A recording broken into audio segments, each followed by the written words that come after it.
governance. I think they are looking at it. And lately, the interest that I get the feedback on, they are looking at it because naturally, as a nation, we are aged and the entrepreneurs are aging and they realize that the baton has to be handed over faster. So there is a realization. And also, there have been stark realities that companies which did not have a succession mechanism, they just evaporated. Like Sheikh Mohammed bin Salman was the largest fan manufacturing company in Pakistan at one time, and their fans made it all the way to the holy city of Makkah and Medina, and they're still working there, but the company is gone because of lack of succession management. And there are several examples like that. And in the 40s, Ford was one of the pioneers in diesel engine. The single-cylinder diesel engine was produced in the 40s. But we never went from one cylinder to second cylinder because of lack of management, lack of succession, and then know-how of that technology, probably back when it would be the founders. Right? So this has to happen. There has to be a proper mechanism of succession, proper management of advancement of technology, management, documentation. That's what the world is heading. I believe the 21st century is a century of intellectual property.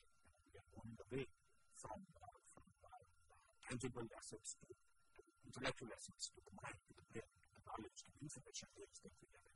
So that's important. That has to happen. And if Pakistan does not tread that path, we will be lagging behind.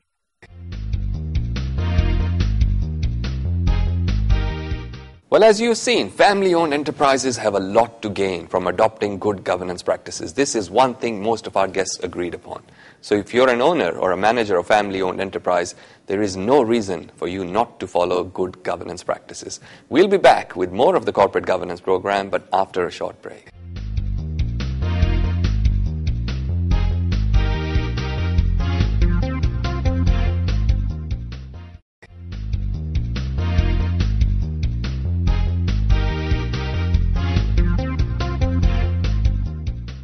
Welcome back to the Corporate Governance Program. I'm Amir Qureshi. One of the hot topics of discussion in the past few weeks on our program has been the role of independent directors and whether it's time to change and update the Code of Corporate Governance in Pakistan. We've had extensive discussion with a wide range of people. Let's go and see what they've had to say on these two issues.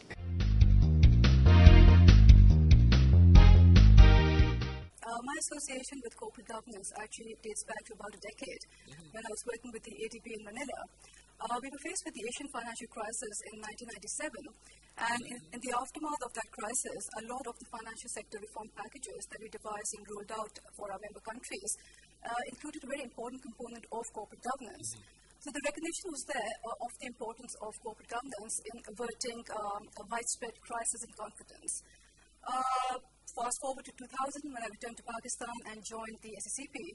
One of the first tasks that was entrusted to me by the then chairman, Mr. Khalid Mirza, was to finalize the Code of Corporate Governance and to implement it. Having said that, the first draft had already been prepared by the Institute of Chartered Accountants, and a task force was formed at that stage comprising of the three stock exchanges, the two regulators, SECP and the State Bank, as well as ICAP and ICMAP.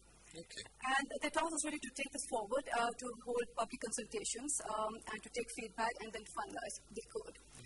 So we had a series of workshops and seminars in Lahore, Islamabad, Karachi, and a lot of the feedback that we got from the public was incorporated into the final draft.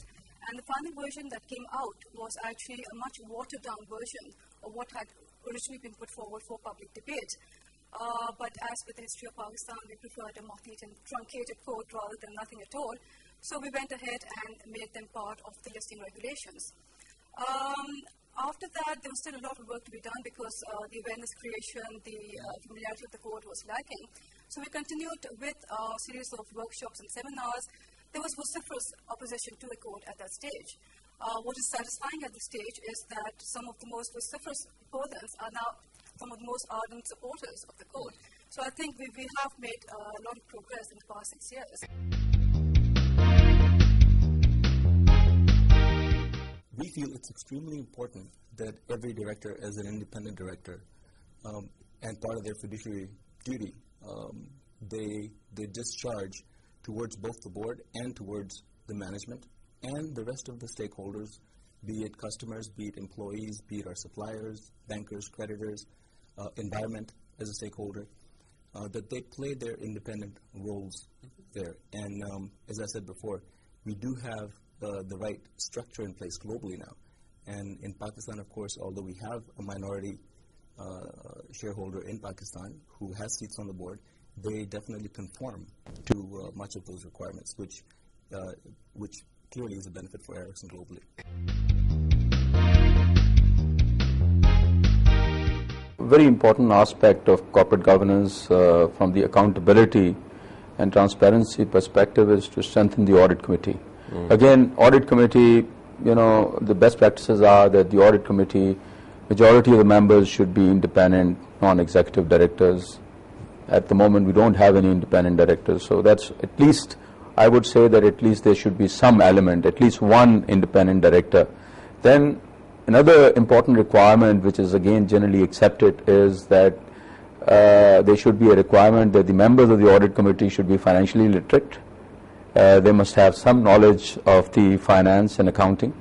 And one of the best practices is that at least one member should be an expert or have expert knowledge of the accounting framework or Pakistan GAAP, because one of the important responsibility of the audit committee is to oversee the external audit and the financial reporting and reliability of financial reporting.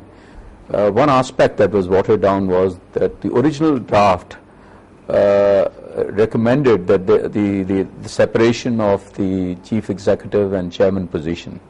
And obviously there have been debates because European model is most of the codes require separation, whereas in US still you will find that the chairman of the board is also the CEO.